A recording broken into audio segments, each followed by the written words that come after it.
This is apropos.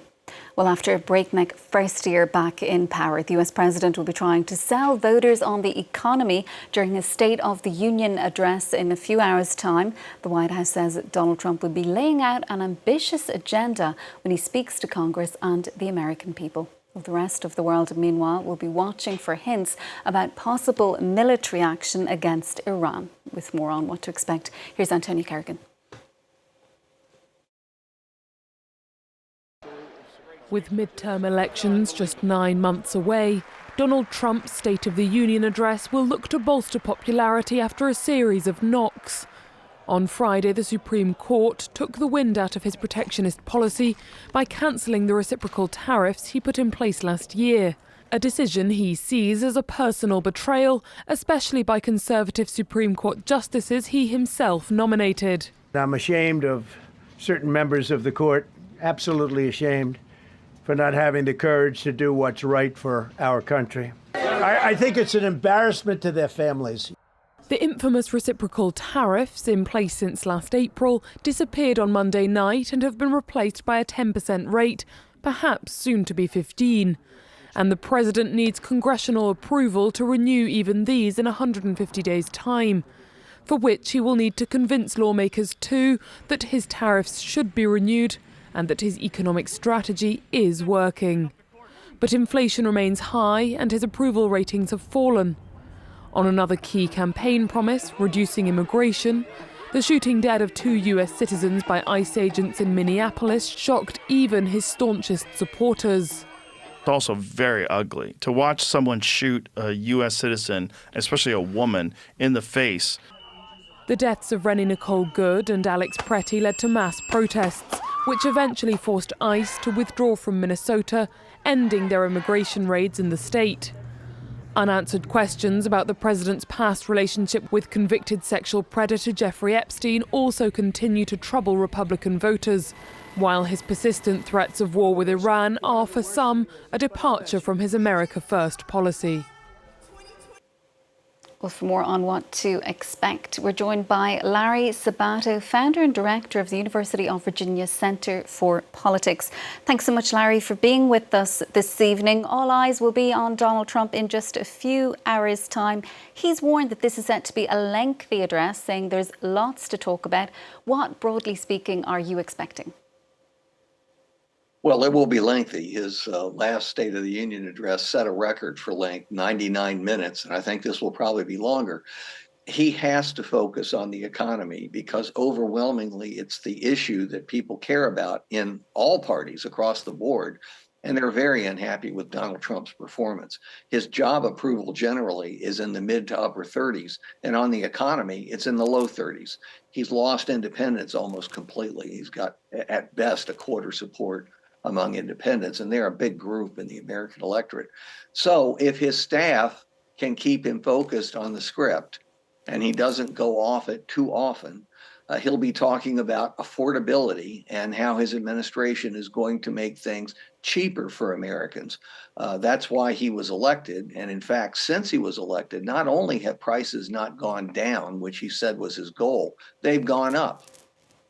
And what are, his objectives heading into this address as he's preparing? Are these speeches about broadening the appeal of a president's agenda, or is it more about, sending out a message for what that message will be in the run-up to the midterms? Well, the midterm elections aren't until the fall, and voting doesn't even begin in places that have early voting until late September. So we have a long way to go before we get to the midterms. I don't think Trump is focusing as much on that as he is on maintaining his base. If his base cracks, that MAGA base, Make America Great Again base, if he loses any sizable part of that base, then he's in the ultimate danger zone for presidents. Presidents really can't survive being in the 20s. And he's in the low to mid 30s, sometimes upper 30s right now. So he has to be careful. And we would be expecting him to point out all the successes as he sees it over the past year. How successful has the Trump administration been, if we can talk about it objectively, in terms of cutting inflation, boosting jobs, boosting manufacturing? How far or near is the US from that golden age that Trump had been promising? we're a long way from the golden age. Now, not everything is bad. Inflation has declined a little, but remember, even though it is declined, it is 2 to 3%. That's added on top the tremendous inflation over the past 3.5 years. So people were expecting, unrealistically, for prices to decline. Well, no president can make that happen. But Trump, as you know, always exaggerates. And he said the prices would not only fall dramatically, they'd fall on his first day in office. Eventually, those sorts of promises trip you up. Now, in foreign policy, he's been more successful. Many abroad would disagree, but I think he's had, if you look at his objectives, he's done more than people expected him to do, and he's had more success, as in Venezuela, than people expected him to have. He's also caused loads of problems. Example, Greenland. And how do you think the Democrats are going to be preparing for their response to Trump's speech? Are you expecting boycotts, silent protests? We know that some are bringing with them survivors of Jeffrey Epstein, and they were speaking to the press a little earlier as well, I believe. That's correct. You have every member of Congress can bring at least one guest, and they can transfer the guest passes to members that they want to put in front of the American people. So you'll have a lot of visitors carrying forth various messages. And the Epstein files, I think, are right at the top, along with the economy. People are going to be there who are going to explain to people that they're having to choose between buying food and paying rent. And most people need to do both. So you'll have a lot of that. You'll have an official Democratic response from newly elected Virginia Governor Abigail Spanberger. But most of the attention, as always, will be on the president. The president has a great stage. You have hundreds of people, many of them applauding wildly at the end of every single sentence. And the response from the opposition party is tame by comparison. Well, regardless of the response that he might receive when he's in the chamber, how politically fraught a moment do you think this is for Donald Trump, coming as it does when he's getting these very low approval ratings days after the Supreme Court ruling and in the aftermath and the ongoing fallout of the release of those Jeffrey Epstein files? He's in a very difficult position. And, he's very stubborn. He's very stubborn. He will not change positions no matter what the facts are or what data is presented to him. Tariffs is, I think, the prime example right now. He doesn't care that virtually all economists say tariffs have been a disaster in all kinds of ways for the world as well as for the United States. He's determined to find ways to continue them and to raise them whenever he can. So I don't think there's going to be much change. There may be a change in rhetoric, but there won't be much of a change in policy. And is he coming under a lot of pressure, do you think, from within his own party? Do you see, evidence of Republicans starting to push back in an effort to perhaps start to distance themselves politically from some of the more unpopular elements of Donald Trump's agenda? They ought to be doing that. And their own analysts tell them privately, you need to put some distance between yourself and Donald Trump.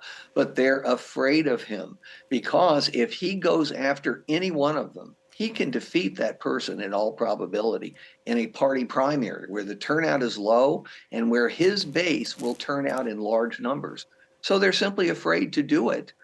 If they do it at all, I think it will be closer to the actual general election when they will be past their primaries. They'll have the nomination and they'll have to suffer some criticism from Trump, which is never pleasant because he always hurls insults by the dozens day after day. But they can survive that. And in some districts, it might even help them. And how, over the last year, he's been in office now over a year, how have attitudes and views of the president evolved since he returned to the White House? Are those more divisive policies having much of an impact on how people see him? Oh, absolutely. He was at his peak right in November 2024 when the election was held. And he got, for the first time, a majority, well, close to a majority of the popular vote, 49.9%, and a sizable majority in the Electoral College. He was never more popular, and he maintained that popularity through his inauguration in January of 2025. But he has lost a great deal of it. And in fact, on 10 top issues, some in foreign policy, some domestic policy, he is now underwater in every single one except border security, meaning Mexico's border with the United States. That's the only one where he has zero. It's not a positive rating. It's not a negative rating. The others, he's underwater 12 to 20 to 25 points. You never want to be in that territory in an election year. And Larry, in your view, what are perhaps some of the better things that he has done over the past year, and what are the worst? Well, the better things, I suppose you could say, when he has focused in on specific economic problems, he has been able to get through a Republican Congress specific solutions to those problems, whether it's taking, at least temporarily, the tax off tips for restaurant workers and others, or allowing no taxes on overtime work for those who need it. These are aimed at his working class voters. They're a big piece of the MAGA Trump voters. So I think he's done well there in rewarding them.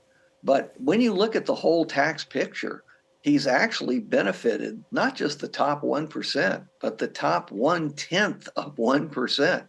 It is just remarkable how many hundreds of billions of dollars they're receiving from tax reductions and other emoluments that he's put together for them. They're his primary supporters, and they give him loads of money, and he rewards them. He's also done very well for himself and his family. They have added billions with a B, to their private wealth in the first year as president, which is forbidden by our laws and Constitution. But Trump usually doesn't pay much attention to that. Well, Larry, we'll see how tonight plays out. Thanks so much for joining us with that analysis. We will have more coverage of the speech as Donald Trump makes it in the course of the next few hours. Larry Sabato, founder and director of the University of Virginia Center for Politics. Thank you.